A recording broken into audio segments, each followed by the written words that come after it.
Bhilai Indian coffee house में उपस्थित इस शहर के सभी सम्मानित पत्रकार साथियों, हमारे बीच उपस्थित हमारे वैशाली नगर विधानसभा क्षेत्र के विधायक प्रत्याशी आदरणीय मुकेश चंद्राकर जी, हमारे बीच उपस्थित हमारे दुर्ग लोकसभा के पर्यवेक्षक और हिमाचल प्रदेश के 3 बार मुख्यमंत्री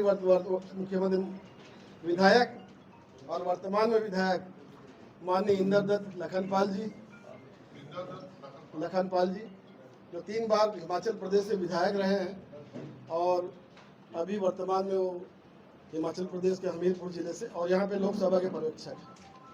हमारे बीच उपस्थित हमारे शहर के बहुत ही लोकप्रिय महापौर भाई नीरज पाल जी, मंच पर बैठे सभी सम्मानित साथियों, जैसा कि विदित है चुनाव का समय है, चुनाव की घोषणा भी हो गई, सब कुछ हो गया और हमारी अखिल भारतीय कांग्रेस कमेटी ने हमारे इस शहर के लोकप्रिय साथी हमारे जिला कांग्रेस कमेटी के अध्यक्ष माननीय मुकेश चंद्राकर जी को विधानसभा का प्रत्याशी बनाया है।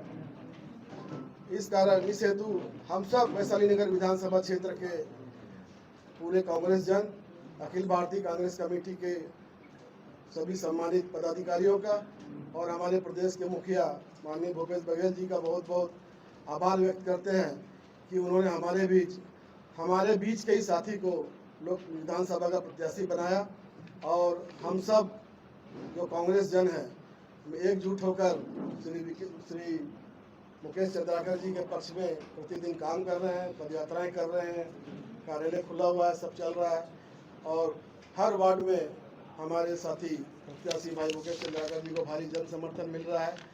मैं माननीय मुकेश चंद्राकर जी से अनुरोध करूंगा कि वे आपके भी 2 शब्द कहेंगे। सम्मानीय पत्रकार साथीगण और हमारे मंच में उपस्थित हमारे पर्यवेक्षक जी, ब्लॉक अध्यक्ष जी, वरिष्ठ हमारे ब्रिजमोहन भैया जी, नीरज पाल जी, अर्जुन साहू जी और सभी उपस्थित आप लोग के माध्यम से सभी को नमस्कार, प्रणाम। आज मैं वैशाली नगर विधानसभा का कांग्रेस का प्रत्याशी मुकेश चंद्राकर आप लोगों के समक्ष अपनी कुछ बातें रखने के लिए उपस्थित हुआ हूँ। मैं वैशाली नगर विधानसभा में अभी कांग्रेस का प्रत्याशी हूँ, लेकिन विगत सन 1990 से आज तक मैं जीवन पर्यंत कांग्रेस में एक सामान्य कार्यकर्ता से लेकर महामंत्री और महामंत्री के पास कांग्रेस अध्यक्ष और कांग्रेस अध्यक्ष 2 बार महामंत्री और कांग्रेस अध्यक्ष के पद पर कार्यरत रहा।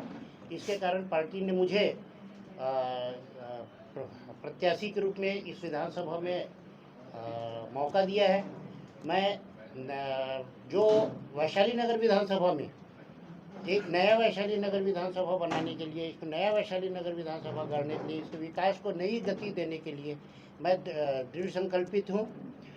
ये वैशाली नगर विधानसभा में जो कुछ समस्याएं जो है और कुछ जो मैं जो करना चाहता हूँ, डेवलपमेंट करना चाहता हूँ, माननीय मुख्यमंत्री जी के सहयोग से, माननीय महापौर जी के सहयोग से, वो मैं आपके समय कुछ मुख्य बिंदुओं को मैं आप लोगों के समक्ष रखना चाहता हूँ। वैशाली नगर में आज तक कांग्रेस के शासनकाल में ही पट्टे का वितरण हुआ है, दिग्विजय सिंह के समय से, अर्जुन सिंह जी के समय से, और कांग्रेस की सरकार में ही पट्टे हुए और उसका नवीनीकरण भी हमारे कांग्रेस के सारे कार्यकाल में ही हुआ है। वर्तमान में जो भी पट्टे का नवीनीकरण नहीं हुआ है वो हम पट्टे का नवीनीकरण करवाना चाहेंगे। विगत 3 साल से माननीय मुख्यमंत्री जी ने 3 आत्मानंद स्कूल की सौगात और 1 आत्मानंद उत्कृष्ट हिंदी माध्यम का सौगात वैशाली नगर विधानसभा में दिया है। माननीय हमारे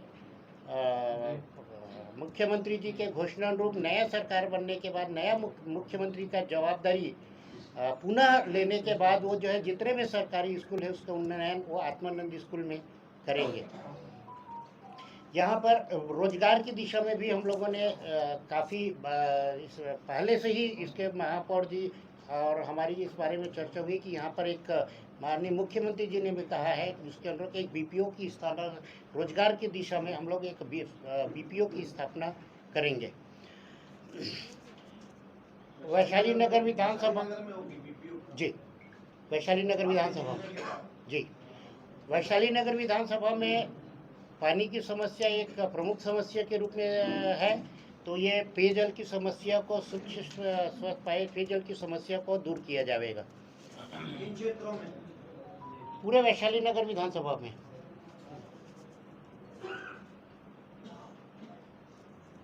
अभी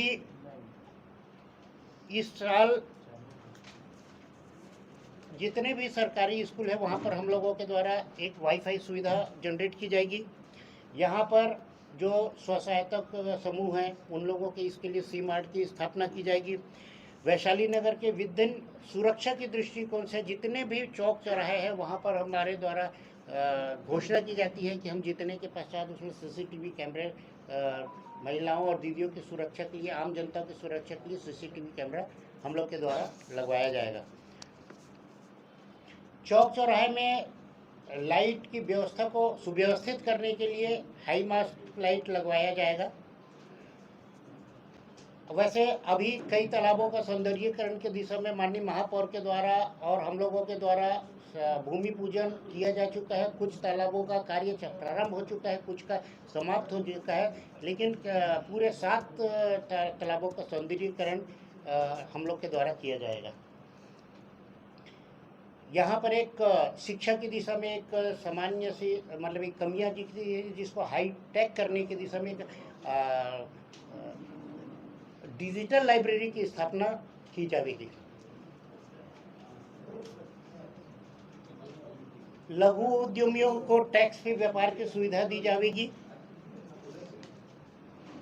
और वैसे सन 96 से मैं निरंतर सुबह 8:30 से लेकर रात को 10 साढ़े 10 बजे तक, आज तक राजनीति के हो चाहे सामाजिक कार्यों के हो, मैं निरंतर जनता के बीच उपलब्ध रहा हूँ। आगे भी विधायक बनने के बाद भी पूरा जनता के बीच अपनी समय को सुनिश्चित हमेशा करूँगा। वैशाली नगर में ऑलरेडी पेयजल की समस्या सरकार आपकी है, प्रदेश में सरकार है, स्थानीय सरकार है, लेकिन अभी तक समस्या का समाधान क्यों नहीं हो रहा? पहले भी पूरे 37 वार्डों में, जो वैशाली नगर के 37 वार्ड हैं, उसमें लगातार प्रयास करके पानी की सुविधा दी जा चुकी है। कुछ वार्ड जैसे सुपेला है, सुपेला का कुछ एरिया और रामनगर का कुछ एरिया, उसके लिए अमृत मिशन सेकंड फेज 2 में 303 करोड़ रुपए का प्रोजेक्ट भेजा गया है। उसमें से 18 करोड़ लगभग स्वीकृत हो गए, जिसमें 4 टंकियां बन रही है, जो सुपेला और आपके रामनगर में बन रही। तो वो उससे वहाँ की जो व्यवस्था है, जो अभी तकलीफ हो रही है, उसको भी दूर किया जाए। शहर में सर एक मिनट मैं पहले बोल देता हूँ, फिर अपन लोग बात भी कर लेंगे। शहर में ऑलरेडी शहर में ऑलरेडी खेल की दिशा में भी हम लोगों ने काफ़ी प्रयास किया है। 2 स्टेडियम ऑलरेडी लोकार्पण हो चुका है और राधिका नगर में और इंडोर स्टेडियम का भी यहाँ पर निर्माण किया जाएगा। जितने भी सामुदायिक भवन है उनका जीर्णोद्धार किया जाएगा, उसका सौंदर्यीकरण किया जाएगा। क्षेत्र के प्रमुख स्थानों में ऑलरेडी अभी कुछ जगहों पे चौपाटी का निर्माण हो चुका है, लेकिन फिर से सुव्यवस्थित करने के लिए चौपाटी का निर्माण किया जाएगा।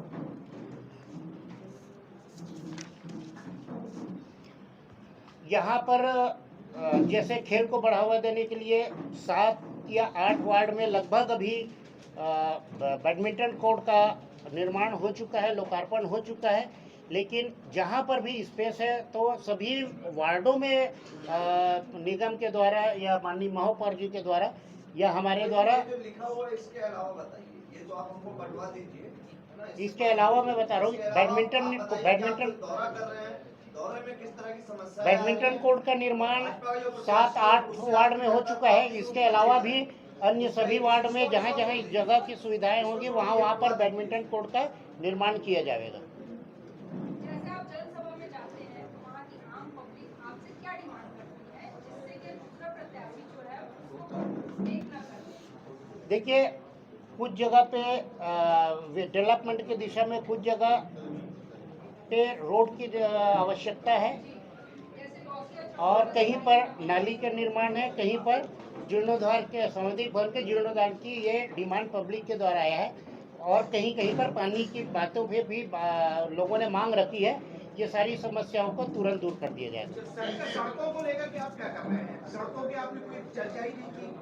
सड़कें जितने भी वैशाली नगर में पिछले 2 साल में, जब से नगर निगम के अभी माननीय महापौर जी हुए तब से, और मैं भी अध्यक्ष का पद लेने के बाद, हम लोग निरंतर वार्ड के पार्षद, छाया पार्षद और महापौर से चर्चा करके हम लोग रोड की दिशा में निरंतर कार्य कर रहे हैं। मुख्य रोड का अभी हो चुका है, जो साइड रोड है उसका भी जल्दी से जल्दी सड़क का निर्माण कर दिया जाएगा।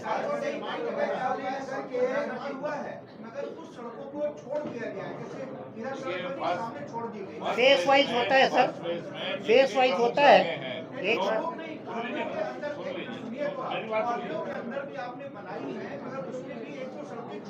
नहीं, निश्चित रूप से कुछ छूटा। मैं बता रहा हूँ, सुन लीजिए ना, मैं बता रहा हूँ, एक मिनट, एक एक करके पूछेंगे तो होगा।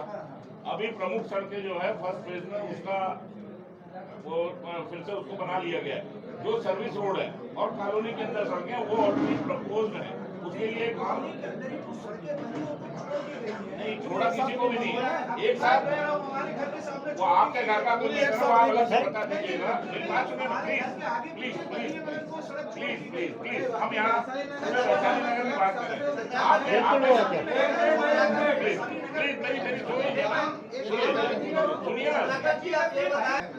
हम लोग निरंतर 2 साल से, जब से अध्यक्ष पद की जिम्मेदारी माननीय मुख्यमंत्री जी ने दिया है और प्रदेश कांग्रेस कमेटी की जिम्मेदारी सौंपी है, तब से निरंतर हम लोग बूथ स्तर पे, वार्ड स्तर पे, गली गली जा रहे हैं, समस्याओं से अवगत हो रहे हैं और समस्याओं का निराकरण भी हम लोग के द्वारा किया जा रहा है। गढ़ किसी का नहीं होता है। आप जनता जनार्दन लोग जिन पे विश्वास व्यक्त करते हैं, जिनको आशीर्वाद देते हैं, वही जीतता है और उसका गढ़ होता है। 100 में से 70 सड़कों में बड़े बड़े गड्ढे हैं। आम पब्लिक को 50 से 100 रुपए गाड़ी बनाने में खर्च करना पड़ेगा। क्या कहना चाहिए? देखिए, सड़कों का निर्माण फेस वाइज हो रहा है, सारे सड़कों का निर्माण हो दिया जाएगा, थोड़ा सा उसमें समय जरूर लगेगा। जो हुए थे साल भर के अंदर, वो भी तो बड़े बड़े गड्ढे हो। नहीं, साल भर जो ऐसा अगर आपकी जानकारी में बता दीजिए, ऐसी कोई सड़क नहीं है 100 में 70 कहीं नहीं है। ऐसी कोई मेरी जानकारी में नहीं, आप बता 100 में दीजिए। एक आध हो आप सकता है, बता 70 तो दीजिए। नहीं है। 70 नहीं है जो आप बता रहे हैं, गलत जानकारी है, मेरे को बता दीजिए, मैं उसको जी लिखूं। जी जी भैया, हाँ भैया। पिछले 5 साल से आपकी सरकार है और लगभग 7 साल से आपके महापौर भी हैं। जी, इस 5 साल में और 7 साल में आपने सड़क, नाली, लाइट इनको छोड़कर वैशाली नगर विधानसभा में ऐसा कौन सा उल्लेखनीय कार्य किया है जिससे आपको उसको बताया जा सके?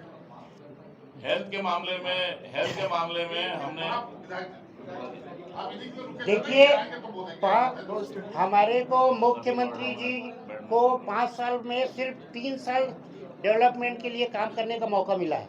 2 साल कोरोना में संकट में थे, उस समय उन्होंने व्यक्ति विषय के लिए, जो हम कोरोना के समय जो प्रभावित थे या जो न हो, बेहतर विकल्प के रूप में उन्होंने काम किया। 3 साल डेवलपमेंट के लिए काम किया। 3 साल में उन्होंने 3 आत्मानंद स्कूल वैशाली नगर को दिए। अभी 2 बड़े स्टेडियम का लोकार्पण हो चुका है, तीसरा स्टेडियम अभी बनने को तैयार है, भूमि पूजन हो चुका है। 7 तालाबों का सौंदर्यीकरण का कार्य पूर्ण हो चुका है। विधानसभा में मुकेश जी, मैं वैशाली नगर की उल्लेखनीय उपलब्धि मांग रहा हूँ। मैं हमारी नगर निगम की सरकार 2 साल से बनी है। 2 साल के अंदर का मैं आपको बात बता रहा हूँ। और इसके पहले जो है बहुत सारी जिम्मेदारी फ्रंट के लिए जो है, कहीं न कहीं डायरेक्ट इनडायरेक्ट, इसको शासन से विशेष रूप से हम लोग अभी भी, जैसे उन्होंने 50 लाख रुपए प्रत्येक वार्ड के लिए दिया है, तो 50 लाख रुपए में कई वार्ड में 25 लाख का काम हो चुका है। कुछ वार्ड विशेष में तो 3-3 करोड़ तक का भी काम हो चुका है। 2 साल से अध्यक्ष हैं जी, और भिलाई टाउनशिप में एक शहीद पार्क है, वैसा पार्क नहीं बनवा पाया भिलाई विधानसभा। देखिए, हमने अभी यहाँ पर चौक का सौंदर्यीकरण किया है, जिसमें आप नेहरू नगर चौक के बारे में देख सकते हैं, घड़ी चौक का सौंदर्यीकरण का देख सकते हैं, डबरापारा में बन रहा है, चंद्र मौर्य टॉकीज का बन रहा है। इसके बाद आगे की प्लानिंग में अवंतीबाई चौक का है, गदा चौक का है, और जो हमारे कुरुज चौक का है, इसकी प्लानिंग में भी है। 5 साल में चौक का ही सौंदर्यीकरण करते रह जाएंगे। चौक का भी कर रहे हैं, तालाब का भी कर रहे हैं, गार्डन का भी कर रहे हैं। क्या आप ये मानते हैं कि वैशाली नगर विधानसभा में विकास कार्य नहीं हुआ क्या?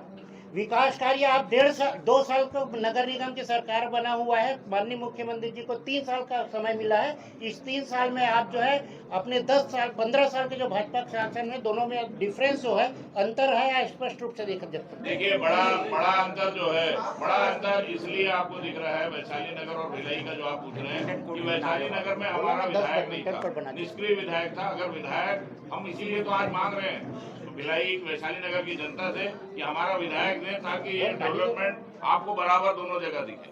वैशाली नगर में अगर हमारा विधायक होगा तो जो हम भिलाई के लिए राशि सरकार से लड़के लाते हैं, सरकार से हम अपने प्रपोजल पास कराते हैं, वो वैशाली नगर के लिए भी कर पाएंगे। तो बीजेपी के विधायक थे वो मैं बात कर रहा हूँ, आपने 7 साल का पूछा। 7 साल में जो निष्क्रिय विधायक थे वो भिलाई वैशाली नगर की जनता अच्छी तरह से जानती है। 2009 में वो भी तो निष्क्रिय थी, 6 महीने में इस्तीफा दे के भाग गई। 6 महीने में इस्तीफा दे के भाग गई। वैशाली नगर की जनता को बेवकूफ और मूर्ख बना के चली गई वो। ठीक है, सबको नमस्कार, बहुत बहुत धन्यवाद।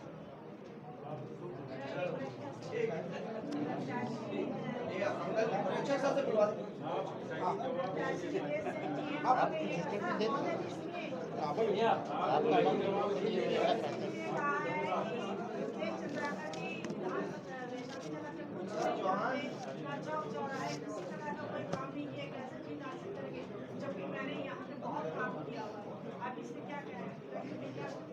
जो एक वार्ड में डबल चुनाव नहीं लड़े उसके बारे में क्या बोलेंगे? आपको डबल मेहनत करनी पड़ेगी चुनाव जीतने मैं 2 साल से सोया नहीं हूँ। 2 साल से यहाँ पर 16 घंटे वैशाली नगर विधानसभा में रहता हूँ। मेरा फोन जो है पिछले 23 साल से एक ही फोन नंबर है, मेरा दूसरा फोन नंबर नहीं बदला। आप जीतने के बाद 100 तो नहीं जाएंगे, क्योंकि अभी आप 2 साल से लगातार मैं सन 96 से भिलाई में जग रहा हूँ और आगे भी निरंतर जगता रहूंगा, आपके साथ उपस्थित रहूंगा। नंबर नहीं बदलेगा, बता दो। मेरा मोबाइल नंबर कभी नहीं बदलेगा। 9930950007 है। सन 2000 से है, एयरटेल का है। मैंने अभी कंपनी भी नहीं बदला है, पोर्टल भी नहीं करवाया। मोबाइल के लेके उठाते नहीं, जवाब नहीं देते। बहुत लोग की शिकायत की आपको जब मोबाइल आता है तो आप उठाते नहीं। तो चुनाव के समय हो सकता है अभी मैं 17 तारीख तक की व्यस्तता हो सकती है। हर आदमी के पास मेरा मोबाइल नंबर है। आप भी मेरे को कॉल बैक, मैंने आपको भी 10 बार किया है कम से कम। मुझे किया ठीक है, बाकियों को नहीं किया। कोई आदमी नहीं बोल सकता कि मैंने कॉल बैक किसी को नहीं किया। आपसे कम से कम 10 बार बात हुई है दीदी। आज का कॉन्फ्रेंस का उद्देश्य था कि हम सब आप लोगों के बीच वर्तमान में और आने वाले दिनों में जो डेवलपमेंट के लिए जो रूपरेखा तैयार की है और जो भविष्य के डेवलपमेंट के लिए जो रूपरेखा तैयार की है, उसको आप लोगों के समक्ष रखने के लिए, जनता जनार्दन के समय समक्ष रखने के लिए हम लोग उपस्थित हुए। वैशाली नगर के जनता के विश्वास के बारे में उतरोगे? देखिए, कांग्रेस पे सबका भरोसा है। पहला तो कांग्रेस पे सबका भरोसा है, दूसरा भूपेश है तो भरोसा है, तीसरा वैशाली नगर में हमारे ऊपर सबका भरोसा है। सर, जैसे कि आप अभी डोर टू डोर जा रहे हैं, लोगों से बात करें, मुलाकात कर रहे हैं, तो क्या लगता है इस बार कांग्रेस बहुमत से आएगी कि कांटे की टक्कर में? कांग्रेस 100% बहुमत से आ रही है। सामने वाले के कहीं जो है वो घर घर डोर टू डोर कोई भी आदमी पहुंच नहीं पा रहा है। हम लोग डोर टू डोर कम से कम 2 साल में अभी तक ये 6वीं 7वीं बार डोर टू डोर प्रत्येक वार्ड में और प्रत्येक घर पे जा रहे हैं। पटरी पार पे जो मुख्य समस्या डेवलपमेंट के है, सड़क का है, कुछ पेयजल की है, और उसमें अधिकांश काम हो चुके हैं। जो छोटी मोटी बची हुई है उसको आने वाले दिनों में पूर्ण कर लिया जाएगा। कैसी घोषणा है आपने आज? हम लोग डोर टू डोर प्रत्येक घरों में डोर टू डोर जो है वोट के लिए, जनता जनार्दन से वोट मांगने के लिए प्रत्येक घर में जा रहे हैं, प्रत्येक वार्ड में जा रहे हैं। उन लोगों का भरपूर आशीर्वाद हम लोगों को मिल रहा है, और जो कि हमारा जिस दिन से टिकट डिसाइड हुआ है उस दिन से निरंतर डेली के डेली जा रहे, कोई दिन 2 वार्ड, कोई दिन 3 वार्ड, 20 से 22 किलोमीटर तक का प्रतिदिन हम डोर टू डोर संपर्क कर रहे हैं। आज आपका घोषणा पत्र आपने वैशाली नगर का जारी किया है, प्राथमिकताएं उसमें तय की है, किस तरीके से ये चीजें पूरी होंगी? देखिए, समस्या और समाधान 2 पैरेलल चीजें हैं। समस्या भी निरंतर बनती रहेगी और समाधान भी निरंतर होते रहेंगे। तो जो फील्ड डोर टू डोर जाने के बाद जिस तरीके से समस्या मिल रही है उसको हम नोट करते जा रहे हैं, और चुनाव के बाद उसको तुरंत जो है उसको दूर कर दिया जाएगा। क्या लगता है अभी भाजपा के प्रत्याशी के साथ साथ में 2-3 निर्दलीय प्रत्याशी टक्कर देने को तैयार है? देखिए, हम लोगों के सामने तो भाजपा के प्रत्याशी की चुनौती है ही नहीं, तो हम लोग का जो आशीर्वाद मिल रहा है, जो जन समर्थन मिल रहा है, वो एक तरफा मिल रहा है, तो हम लोगों को इसके बारे में कोई चुनौती नहीं मिल वो तो बोल रहे हैं कि मतलब बाहर से आए हुए हैं, बड़े चेहरा बड़े घर से हैं और बड़ा परिवार से आए हैं, हम लोग तो यही किए ऐसे करके। भाई, उसने मेरा संघर्ष नहीं देखा है तो उसको मेरी किस्मत ही नजर आएगी। जो मेरे साथ रहे हैं उनसे पूछिए कि मैंने क्या संघर्ष किया है। मेरे पास एक समय में साइकिल भी नहीं थी, तो मैं मेहनत के दम पे किया हूँ, अपने डेडिकेशन पे किया हूँ, आप लोग के आशीर्वाद से किया हूँ, और मैं डेली जो है 16 घंटा 15 घंटा मेहनत करता हूँ अपनी फील्ड में। वैशाली नगर में बहुत ही शानदार स्थिति है, चाहे वो आशीर्वाद के रूप में लेंगे तो जन समर्थन भरपूर मिल रहा है। सभी बुजुर्गों का, सभी माताओं का, यूथ का, अपने साथियों का भरपूर आशीर्वाद मिल रहा है। यहाँ पर लोग बाग जो है, जो 2 साल के और 3 साल के माननीय मुख्यमंत्री जी के कार्यकाल और 2 साल के जो हमारे महापौर जी के कार्यकाल से संतुष्ट हैं, और जो भी चीज उसमें कमी रह गई है वो तो डे बाई डे दूर कर दिया जाएगा। लोगों को कैसे देखते हैं? भाजपा से जो बागी हो चुके हैं, संगीता किसान साहब या जेपी यादव, उनको कैसे देखते हैं आप? देखिए, पार्टी के सक्रिय कार्यकर्ताओं को यदि आप उनको सम्मान नहीं देंगे तो यह स्थिति निर्मित होगी। अभी उनकी पार्टी ने जिनको प्रत्याशी घोषित किया है वो पार्टी के कार्यक्रम में आज तक गए नहीं है, तो उनके कार्यकर्ताओं में नाराज है। हम लोग तो 33 साल से पार्टी में काम कर रहे हैं, सामान्य कार्यकर्ता रहे, दरी उठाए, महामंत्री बने, जिला अध्यक्ष बने, उसके बाद हम लोगों का ऊपर थोड़ा हाईकमान के द्वारा। विकेश सेन को लेकर क्या प्रतिक्रिया? किस चीज में? जैसे कि आपको बाहरी बोले, आप उनको क्या कहना? देखिए, आप सबको मालूम है कि भिलाई स्टील प्लांट मेरे पूर्वजों की जमीन पर बना हुआ है। आमदी गांव नेहरू नगर तक का उसकी सीमा है। कोहका बस्ती की सीमा फरीद नगर राधिका नगर तक है, और ये दोनों जमीन मेरी पूर्वजों की है। आज भी मेरी जमीन, जिसको आप लोग लाल मैदान कहते हैं, उसको दाऊ भाटा कहा जाता था, वो आज भी वहाँ पर खाली है, दाऊ बाड़ा स्थित है। हम कोहका के पूर्वज हमारे कोहका के ही रहने वाले हैं और आमदी गांव के रहने वाले हैं। जयप्रकाश का आरोप है कि रिकेश सेन पहले कांग्रेस में थे, फिर भाजपा में आए, भाजपा ने टिकट लिया, तो क्या वो मानसिकता कांग्रेस की है? जो मेरे विपक्ष के जो प्रत्याशी हैं वो एक पार्टी में कभी रहे ही नहीं। वो पहले हमारे पार्टी में रहे, फिर वो निर्दलीय चुनाव लड़िए, फिर सत्ता की बारी आई तो वापस जो है भाजपा में आ गए। तो ये बताइए, ये जो किला है कितने वोटों से ढाएंगे आप? देखिए, डाटा तो वो बोलेंगे कि भाई जिनके पास कोई आधार नहीं है। हम लोग सॉरी सर, उनकी पार्टी में बगावत हो चुका है, निर्दलीय हो चुका है। कांग्रेस में कोई बगावत नहीं है, सब साथ में चल रहे हैं। कितने मतों से जीतोगे फाइनल बता दो? डाटा नहीं है, लेकिन मैं आपको 100% भारी बहुमत से हम विजयी होंगे। भरपूर जन समर्थन मिल रहा है।